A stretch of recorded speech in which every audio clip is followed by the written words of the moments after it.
안녕하세요. 저는 올해로 50대 후반이 된 한 여성입니다. 옛말에 자식 농사가 가장 힘들다고 하더니만 이제서야 저는 그걸 뼈저리게 느끼고 있네요. 그동안 저는 참 잘 살았다고 생각하기만 했었거든요. 억장이 무너지는 일을 겪으며 참 마음대로 안 되던 자식 농사에 관한 이야기를 오늘 들려드리도록 하겠습니다. 그러면 제 이야기를 끝까지 들어봐 주세요. 저는 나름 결혼 전에는 잘 나가던 직장인이었습니다.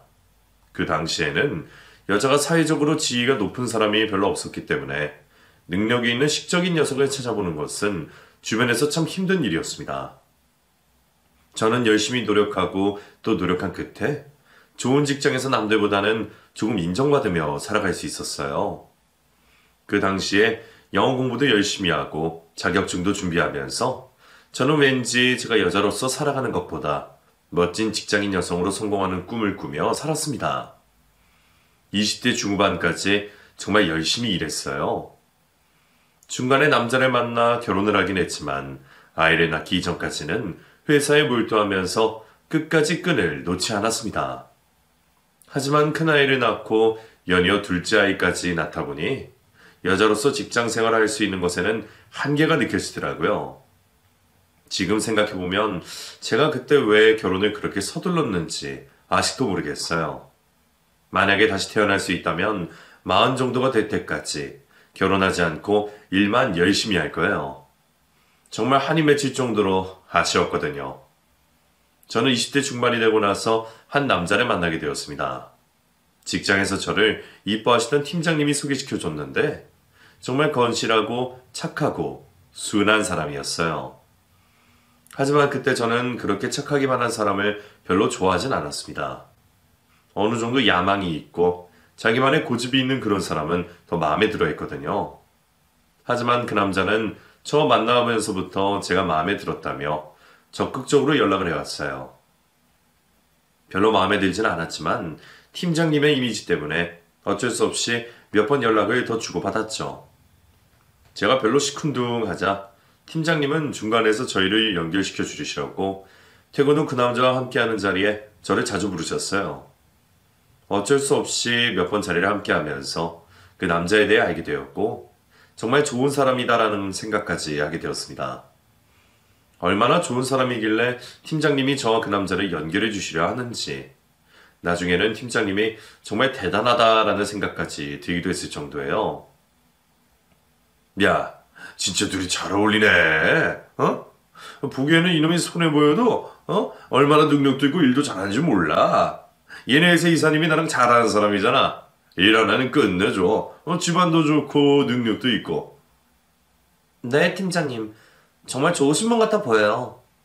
아이, 정말 그렇다니까. 내 말 믿고 한번 만나보라고.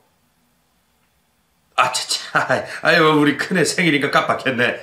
내가 빨리 들어가 봐야 돼서 그러는데 오늘은 둘만 먹고 가. 알았지? 네? 저기 팀장님. 팀장님은 약속 장소 앞에서 어색하게 일부러 저희 둘만 남겨놓고 자리를 떠나버리셨고 저와 그 남자는 단 둘이 식사를 하게 되었죠. 그 남자는 한눈에 봐도 무척 떨고 있는 것을 느낄 수가 있었어요. 손까지 덜덜 떨면서 제게 밥을 먹으라고 권하는 그의 눈빛은 매우 진솔해 보였습니다. 사람이 그렇잖아요.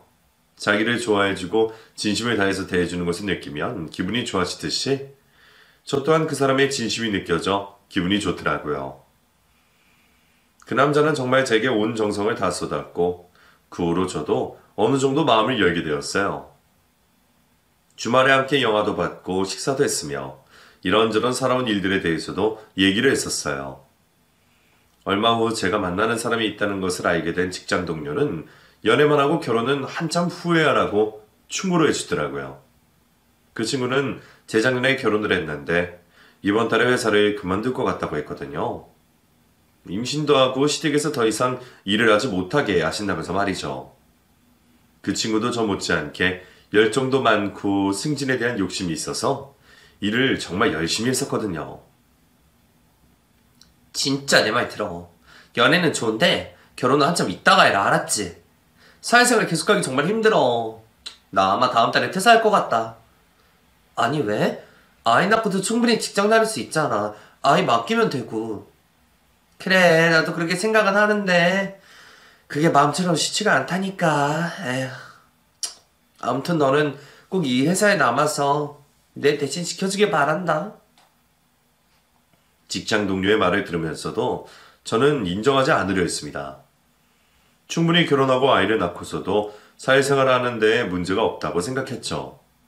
그런 마음을 먹고 연애를 시작하게 되었고 2년여의 연애 기간을 보내게 되었어요. 남친은 세상 누구보다 저를 잘해주었고 법 없이도 살 만큼 심성이 많이 고운 편이었습니다. 한 번은 길거리에서 우연히 돈을 주운 적이 있었어요. 지하철로 들어가는 입구 쪽에 누군가 흘린 흰 봉투 하나가 있었는데 그 안에는 10,000원짜리가 10장이나 들어있더라고요. 대부분 이럴 때면 거의 모든 사람들은 아마 이게 웬 떡이냐 하면서 가져갔을 거예요. 저도 그 돈을 보자마자 그런 생각을 했었거든요. 그런데 남친은 그 봉투를 들고는 주인을 찾아줘야 한다는 사명감에 입사해서 안절부절하지 못했습니다. 지하철역 안으로 내려가서 분실물을 찾는 사람을 못 보았냐고 물어보았고 혹시라도 그 근처에서 그 봉투를 찾으라고 배회하고 있는 사람이 있을까봐 주변을 두리번거리더군요. 그때 날씨가 엄청 추웠기에 밥도 먹지 않은 상태로 밖을 돌아다니니 저는 슬슬 짜증이 나기 시작했어요. 하지만 남친의 그 마음을 꺾을 수는 없었습니다. 결국 저희는 주인 없는 그 봉투를 들고 그 근처에 있는 파출소에 가져다 주었고 저녁 9시나 되어서야 식사를 할 수 있게 되었죠. 몹시 서운하고 화가 났던 제게 남친은 말했어요. 나는 이렇게 살고 싶어. 나중에 내 자식들을 나도 이렇게 키울 거야. 진실된 마음으로 살아가면 사람들도 나를 이렇게 대해줄 거라고 믿거든. 그건 오빠 착각이야. 누가 그렇게 해준다고 고마운 줄이나 아는 줄 알아? 세상 사람들 다 오빠 같지 않아. 어느 정도는 다 자기 욕심이 있고 이기적이라고. 그렇게 살아야 하고. 그날 남친과 티격태격을 하면서 의견 대립을 했던 것이 아직도 눈에 선하네요. 제 남친은 그런 사람이었어요. 사람은 고쳐 쓰는 것이 아니라고 하듯이 변하지 않았습니다.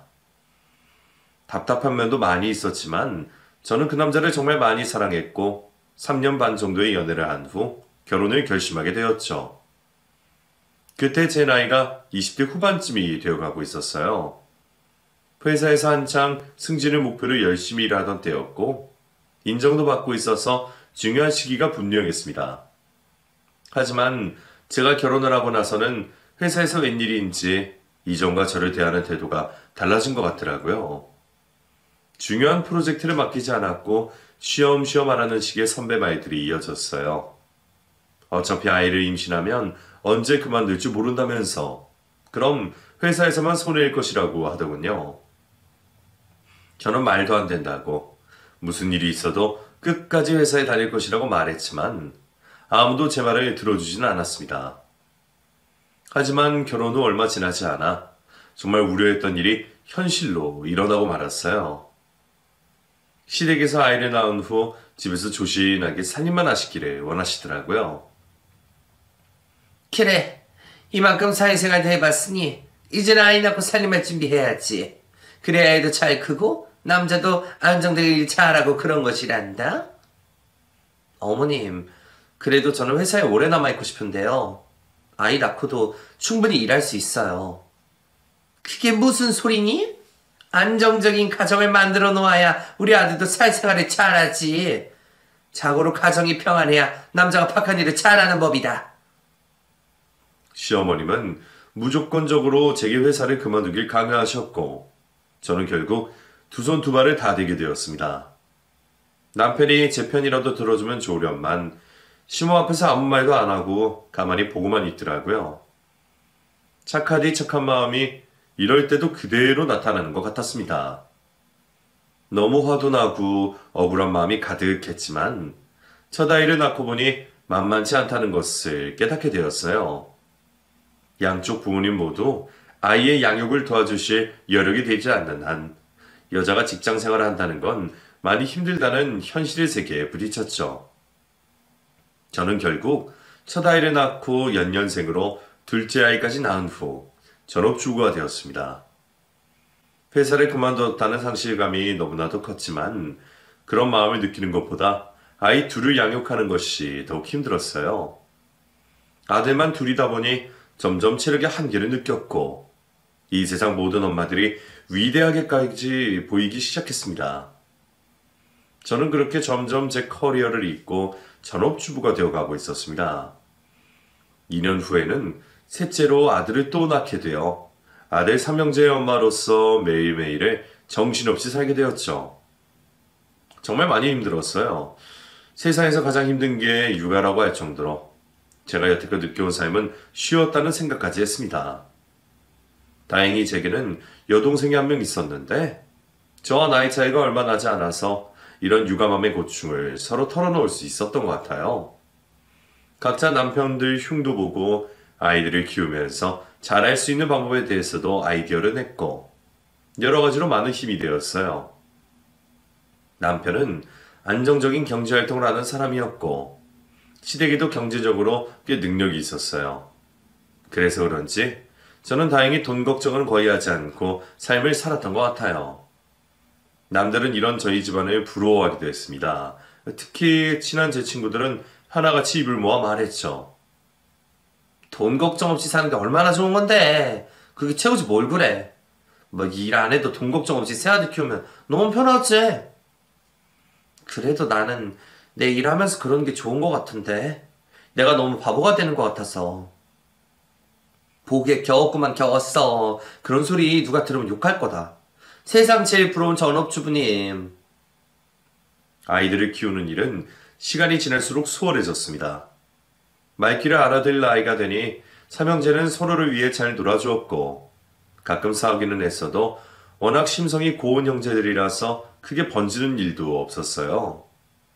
특히나 첫째 아들은 어찌나 착하고 순딩이던지 동생들에게 장난감이고 뭐고 다 뺏겨도 아무 말도 못하고 꾹 참고 있는 게 눈에 다 보일 정도이니까요. 한 번은 유치원에서 손에 친구에게 물려 팔뚝에 이빨 자국이 선명하게 나서 온 적이 있었는데 그때도 울지도 않고 쳐다보고만 있었다고 하더군요. 너무 화가 나서 유치원 선생님께 전화를 드렸더니 다른 친구들이 의뢰 제 아들을 그렇게 생각하고 더 많이 그런 것 같다고 했습니다. 저는 그 말을 듣는 순간 짜증이 확 났어요. 피는 못 속인다고. 자기 아빠 닮아서 꼭 똑같이 착하게만 구는 모습을 보기가 싫었거든요. 이런 말 하면 안 되지만 너무 화가 난 나머지 큰아들에게 친구한테 맞으면 너도 똑같이 때리라는 말까지도 해버렸네요. 둘째, 셋째 아들도 선천적으로 착하긴 했지만 유독 큰아들이 정말 순했었어요. 유치원을 졸업하고 초중고를 다니면서도 아들의 그런 착한 마음씨는 학교 친구들에게까지 소문이 다 날 정도였죠. 그렇다 보니 선생님들은 제 큰아들을 유독 많이 예뻐해 주셨어요. 공부도 꽤 잘했고 선생님 말씀도 잘 듣고 항상 무엇이든 솔선수범하는 이 아이를 누가 싫어하겠어요. 부모 속 한번 썩이지 않고 착하게 자란 아들을 보면서 내심 기분이 좋기도 했지만 한편으로는 걱정이 되기도 했습니다. 그래서 남편과 가끔 술자리 기울일 때면 저희는 큰아들에 대한 이야기를 주로 많이 했어요. 우리 큰놈 그거 나중에 어디 가서 이용이나 당하는 건 아니겠지? 너무 숙맥이라서. 아이고 여보 그런 소리 말아요. 그래도 공부도 잘하고 자기 할 건 다 알아서 했잖아요. 사내놈이 말이야. 그래도 뭔가 좀 다부지고 하는 면이 있어야 되는데 그게 너무 걱정이라니까. 당신 닮아서 그런 걸 어쩌겠어요. 아들이 그럼 아빠 닮지 누굴 닮겠어요. 남편은 자신을 닮아 너무 착하디 착한 큰아들이 걱정이 된다고 하더군요. 저도 사실은 그 부분이 가장 걱정이 되었었어요. 인생이 워낙에 역경도 있고 하다니까 부디 장남으로서 강하게 살아주기를 바랬거든요. 그렇게 아들 3명은 무럭무럭 자라났습니다. 첫째, 둘째, 셋째까지 모두 대화에 들어가고 군대도 제대를 했죠. 이제 결혼만 시키면 저희 두 부부 아무 걱정 없이 편안하게 남은 여생을 살면 되겠다고 생각했던 그 순간 청천벽력 같은 일이 벌어지고 말았어요. 갑자기 남편이 일하다가 심근경색으로 쓰러져서 급하게 병원으로 옮겨졌고 며칠 만에 세상을 떠나버린 것이죠. 지병도 없이 건강한 줄로만 알았던 남편의 사망에 온 가족은 뒤집어졌습니다.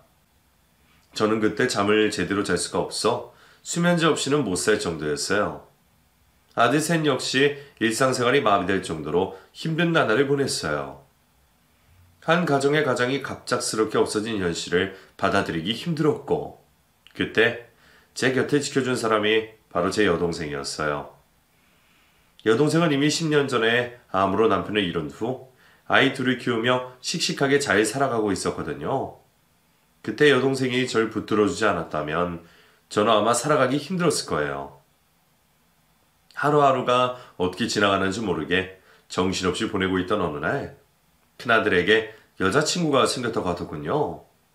갑작스러운 말에 당황하긴 했지만 힘든 큰아들 곁에 의지할 수 있는 누군가가 생겼다니 다행이라는 생각도 들었어요. 아들은 이 지구상에서 가장 아름다운 여인이라면서 제게 상기된 얼굴로 말했어요. 엄마, 저 진짜 천사를 만난 것 같아요. 제게 이런 사람이 올 거라고는 상상도 못했는데. 그래, 다행이다. 너무 잘 됐어. 네 아빠 그렇게 되시고 마음 잡기 힘들었을 텐데 어쩌면 인연이 이렇게 나타났다니.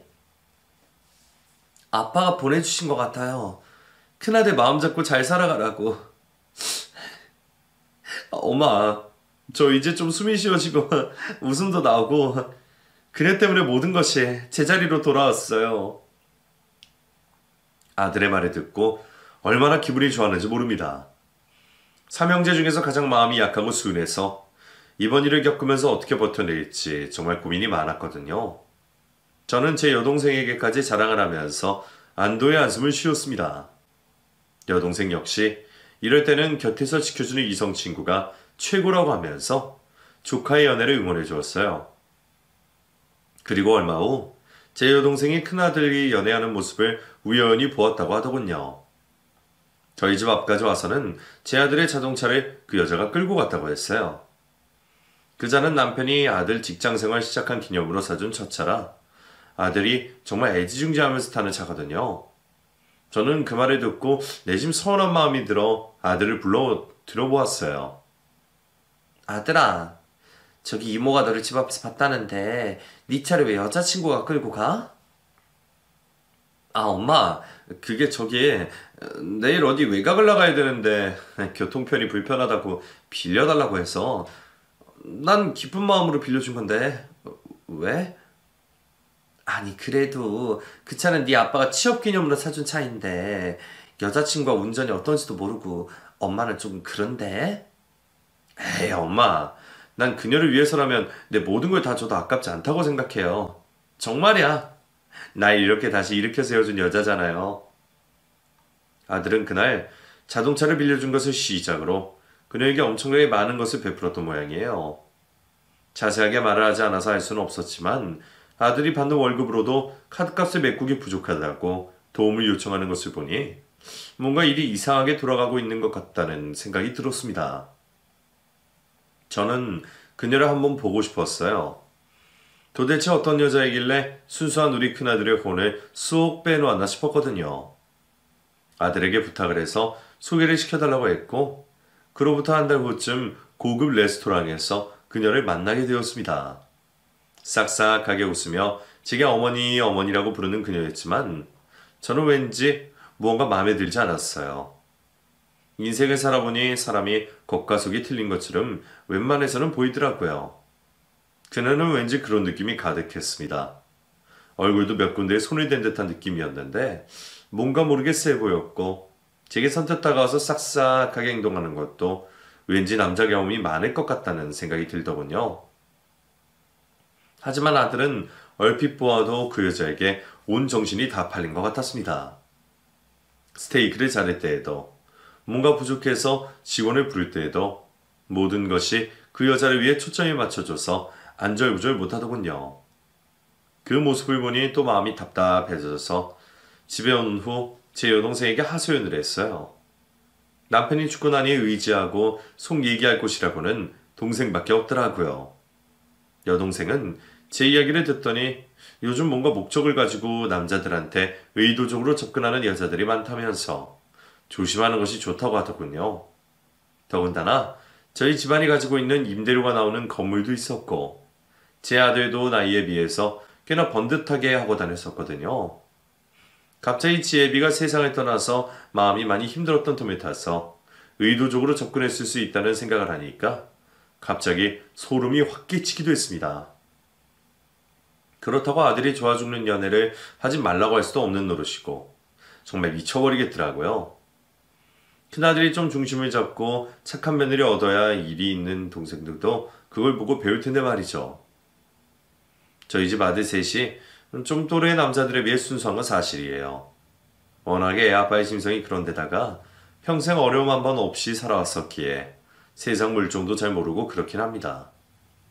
어른이 되어 세상을 좀 더 가르쳤어야 할 나이에 남편이 세상을 떠나버리고 나니 그 다음엔 저 혼자 뭘 어떻게 할 수도 없었고요. 답답한 마음을 가지고 시간을 보내던 중 둘째 아들과 셋째 아들도 다들 애인이 생겼다고 하더군요. 아직 어린 나이인데도 결혼을 왜 그렇게 하고 싶어 하는지, 세 아들 모두 결혼을 못해 안달난 놈들처럼 제게 결혼이 하고 싶다고 하는데 황당해 죽겠더라고요. 그때 큰아들이 막 30살 정도 되었을 테니까 세 아들 모두 결혼이 늦은 것도 아니었거든요. 아들들이 하도 성화를 해대길래 저는 어쩔 수 없이 결혼을 허락해 주었습니다.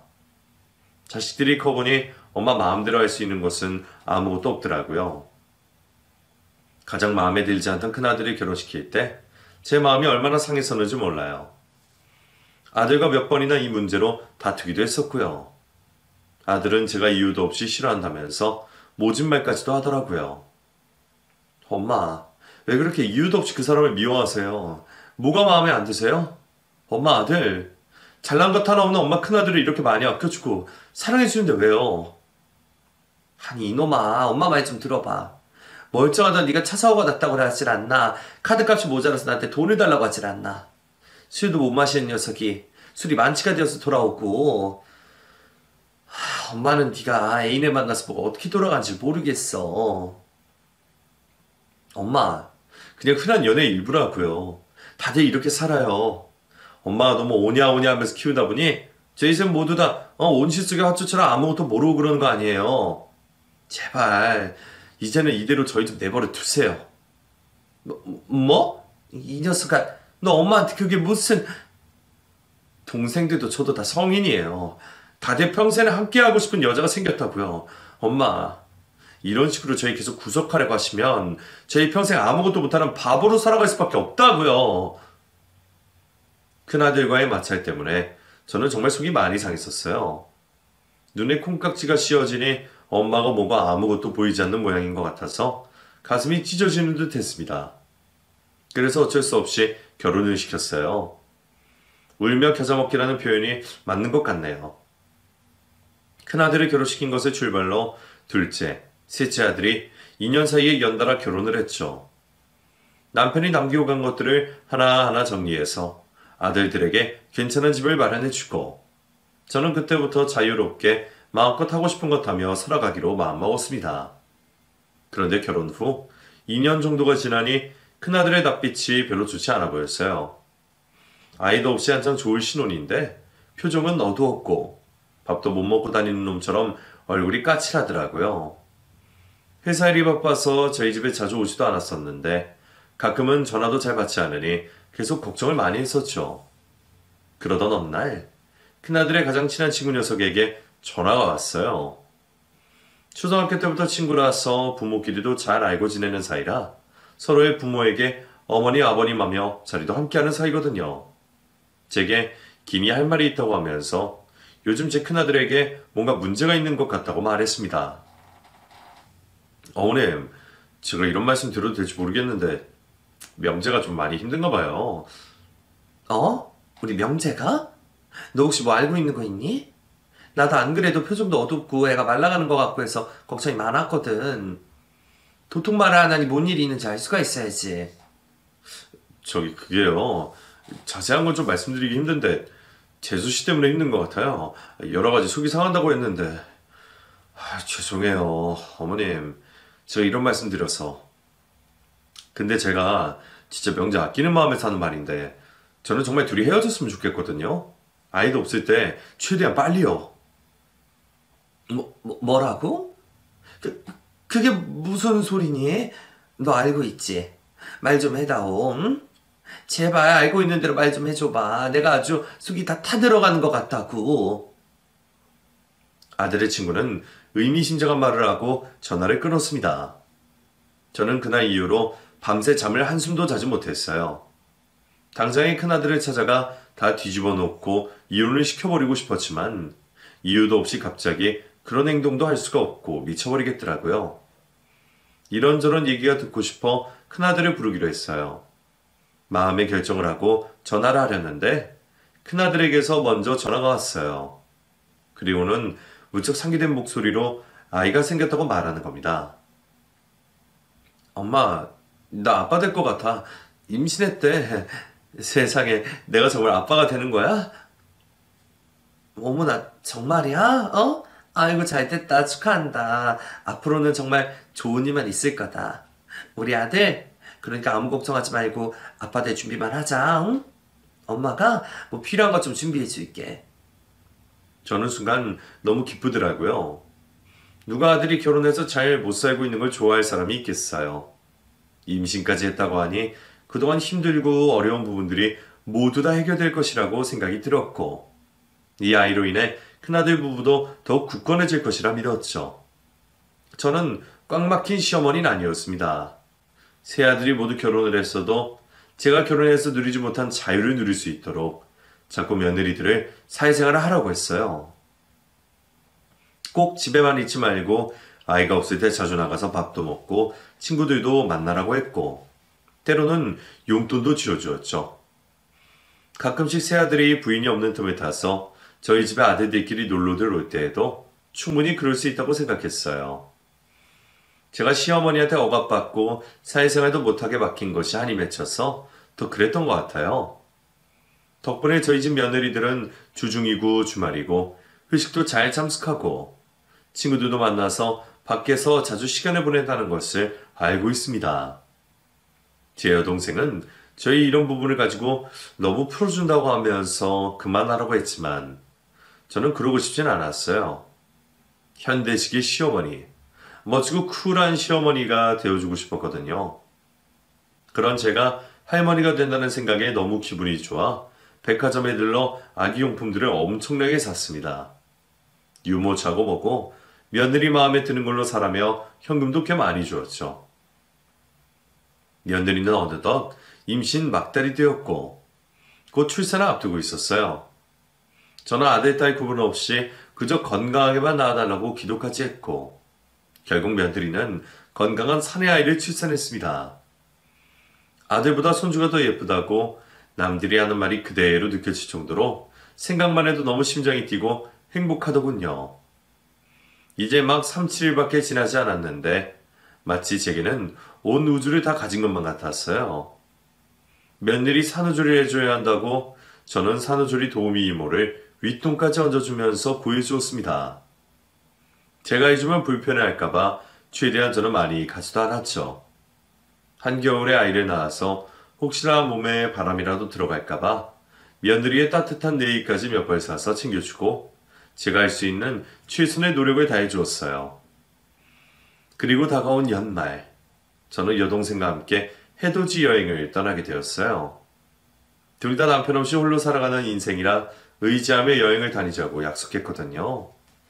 많은 인파들이 있었지만 그래도 그곳에 간다는 것 자체가 많이 설레었습니다. 새벽 6시가 조금 넘어 인파를 뚫고 해돋이를 보러 나갔는데 그곳에서 낯익은 사람을 발견하게 되었어요. 바로 얼마 전에 아이를 낳은 큰 며느리였는데요. 옆에는 웬 낯선 남자와 함께 있더라고요. 너무 놀라서 제 두 눈을 의심했습니다. 지금 산후조리를 하고 있어야 할 판국에 외간 남자와 함께 해돋이를 보러 오다니 말도 안 되는 상황이잖아요. 하지만 2번, 3번을 보아도 딱 제 큰 며느리였어요.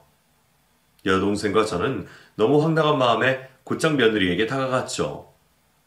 아니, 너 지금 여기 왜 있는 거야? 우리 아들을 어디다 두고 왔니? 이 남자는 또 누구고? 네? 저기 어머님, 사촌 오빠인데, 그게 뭐 사촌 오빠? 너한테 사촌 오빠가 어디 있어? 너 무슨 말도 안 되는 얘기를 하는 거야 지금?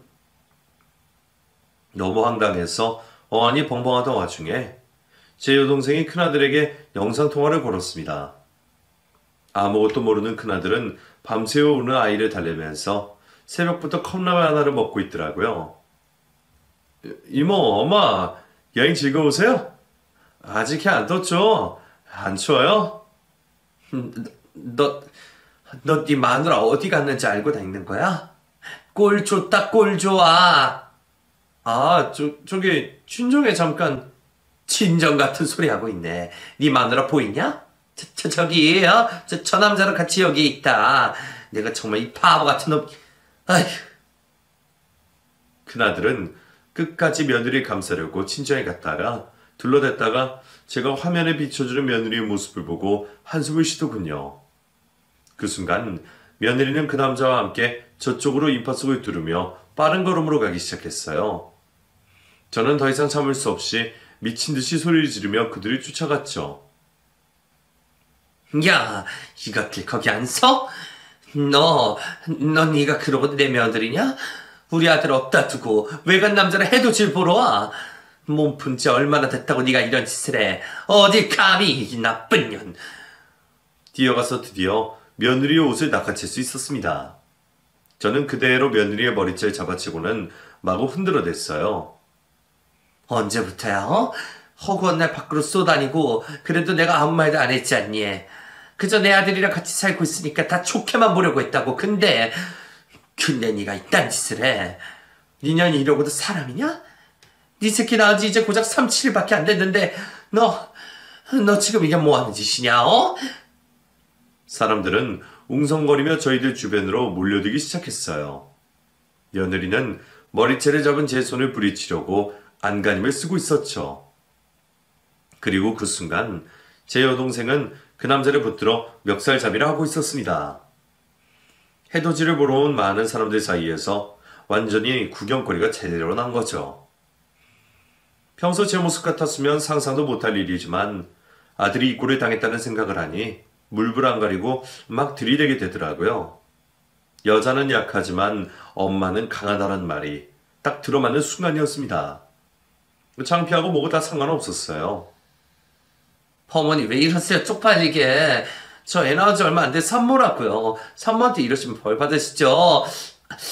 아씨 이거 빨리 놔요. 놓으시라고요. 그래 너 말 잘했다. 산모? 옳거니 너 산모였지. 애 낳은 지 한 달도 안 된 산모가 다른 남자랑 밤에 지새워 해돋이를 보러 온 건 어떻게 설명할 거냐? 넌 애초에 사람년도 아니야. 언제부터냐? 내 아들 피마를 간 게 언제부터야? 한참을 난장판을 만들고 난 후 며느리와 그 남자는 저희의 손을 뿌리치고 도망치듯 빠져나가 버렸습니다. 저는 그대로 바로 아들이 있는 집으로 올라갔고 여태까지의 상황에 대해서 들을 수 있었어요. 아들은 이미 오래전부터 아내의 외도에 대해서 알고 있었는데 차마 어떻게 할 수가 없어 모르는 척하며 살아왔던 것이더군요. 이 바보 같은 놈이 연애 막바지부터 그걸 알고 있었는데 정리한다는 며느리의 말을 믿고 결혼까지 했었더라고요. 엄마, 난 정말 믿었어.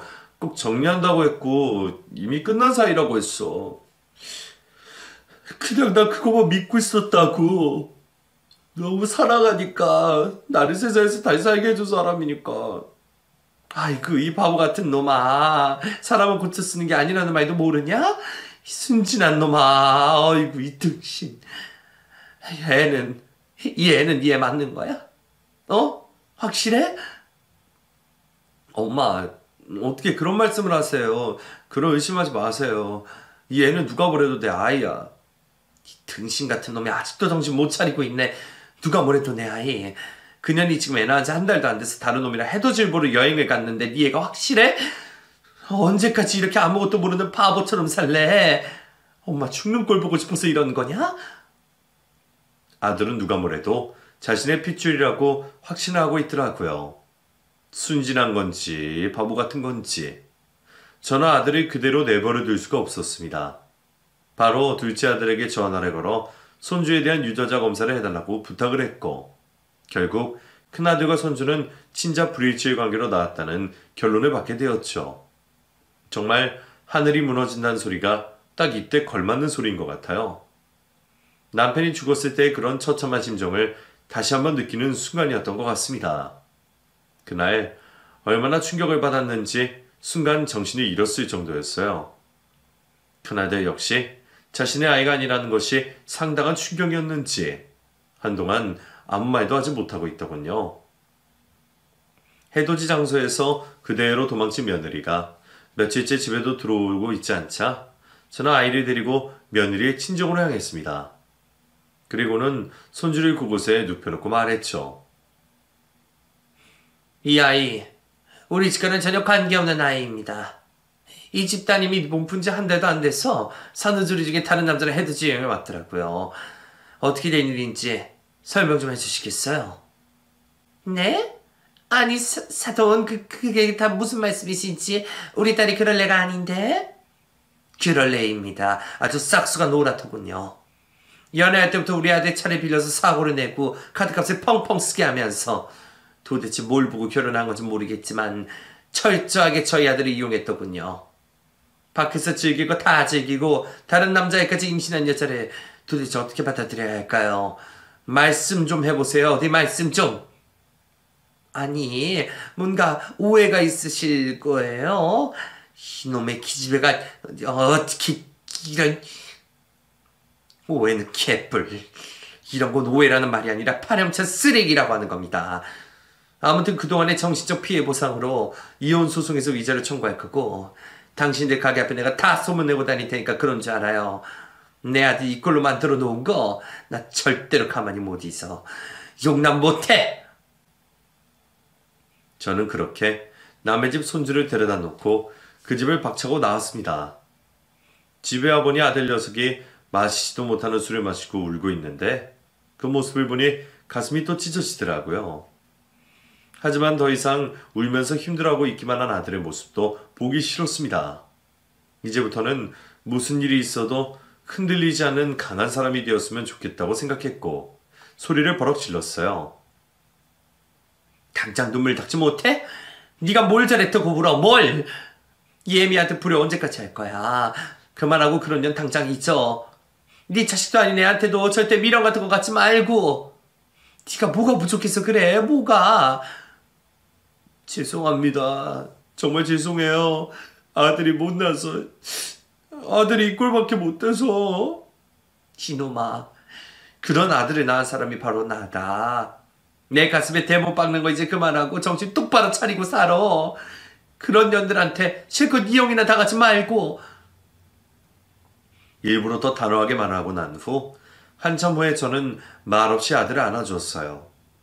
그리고는 앞으로 절대로 이런 쓸데없는 눈물은 흘리지 말라고 약속을 받아내었죠.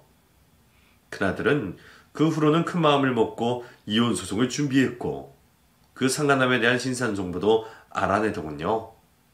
알고 보니 상간남은 며느리와 아주 오래전부터 사귀었던 사람인데 잠시 헤어졌던 순간에 저희 아들을 만나 결혼을 했던 모양이더라고요. 그런데도 잊지 못하고 지속적으로 만나다가 결국 상간남의 아이까지 임신한 것이고요. 아들은 그 상간남에 찾아갔다고 했어요. 둘째, 셋째 동생들과 함께요. 상간남이 다니는 회사에 찾아가 큰 소리로 난장판을 만들어버렸고 결국 경찰서까지 가는 일이 벌어졌습니다. 하지만 저는 그걸로 아들에게 뭐라고 하지 않았어요. 죄송하다고 하는 아들에게 오히려 잘했다고 했어요. 명예훼손으로 고소를 당해 벌금을 낸다고 해도 그 돈이 아깝지 않다고 했습니다. 병아리가 알을 깨고 나오려는 그 순간이라고 생각했기 때문이에요. 맨날 말없이 조용하게 참고만 있던 큰아들이 그렇게까지 했다면 분명히 앞으로는 뭔가 달라진 삶을 살 수 있을 것이라고 기대했어요. 잘했다, 아주 잘했어. 그래, 이제 마음이 좀 후련하지? 네, 엄마. 몇 날 며칠 잠도 못 자고 마음속으로 끙끙댔는데 그렇게라도 하고 나니까 제 마음이 후련해졌어요. 저 이제 그 년놈들 다 털어내버리고 재미있게 살 거예요. 재미있게. 그래, 엄마가 바라는 게 바로 이런 거다. 재미있게 살자, 아들. 50 넘고 남편 먼저 보낸 엄마도 이렇게 힘내고 재미있게 살려고 아둥바둥 하는데 이제 고작 30대인 네가 술 처먹고 울고만 있으면 말이 되냐? 하고 싶은 거 마음껏 하고 여자들 만나서 연애도 실컷 하고 그러면서 즐기고 살아, 알겠냐? 네, 엄마. 죄송하고 고마워요. 앞으로 엄마 실망시켜드리지 않을게요. 큰아들의 모습에 저는 안도의 한숨을 쉬었습니다. 그리고 저 또한 달라진 삶을 살기로 마음먹었어요. 여태껏 며느리들이 시댁에도 잘 안 오고 회식이고 약속이 있다며 밖으로 많이 나다녔다면 이제는 어느 정도의 규율을 잡아야겠다고 생각했죠. 둘째, 셋째 며느리들을 불러 허심탄회하게 말을 꺼냈고 한 달에 한 번은 다 같이 식사를 할 것부터 시작해서 너무 밖으로 나다니지 말라고 잔소리도 한 번 했습니다. 큰 며느리에게 큰 배신을 크게 당하고 나니 무조건적으로 모든 것을 다 용인해 줄 필요는 없다는 생각이 들더라고요. 어느 정도의 규율을 정해놓으면 최소한 사람들이 그걸 지키려는 노력은 할 테니까요. 그 대신 여전히 멋진 시어머니가 되기 위해서 용돈도 주고 생일날은 꽃바구니와 백화점 쇼핑까지 시켜주고 있답니다. 그 후로 큰아들은 운동 동호회에 가입하더니만 운동의 매력에 푹 빠지더군요. 무엇인가를 몰두하면서 살다 보면 금방 또 툴툴 털어내게 될 테니 다행이라는 생각이 들었어요. 제 아들이라서가 아니라 외모도 멀끔하고 애가 귀티가 나는 분위기라서 어디에 가서든 여자들에게는 인기가 많은 거예요. 다만 과거가 한 번 있기는 해도 요즘엔 이혼이면 대수인가요?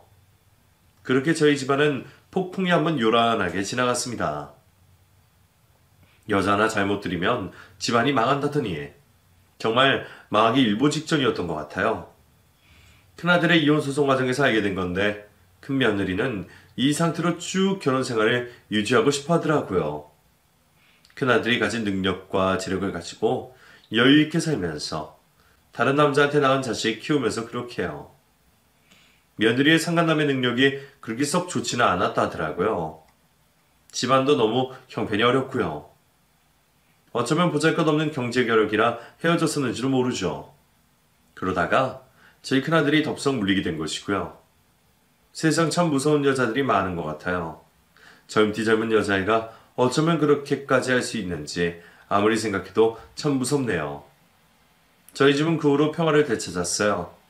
저는 여전히 여동생과 함께 많은 시간을 보내며 여행도 다니고 즐겁게 살고 있고 둘째, 셋째 며느리들도 각자 사회생활을 하며 한 달에 한 번 식사 약속은 꼬박꼬박 잘 지키고 있고요. 임신 계획도 갖고 있다고 하니 머지않아 제가 진짜 할머니가 될 것 같네요. 저는 올해도 또 해돋이를 보러 다녀왔습니다. 그 일이 있고 난 후에 다시는 해돋이 여행은 못 갈 것 같았는데 제가 강해져야 아들도 더 강해질 것 같아서 훌훌 털어버리기로 했죠. 다시 보러 간 해돋이 여행은 정말 좋았어요.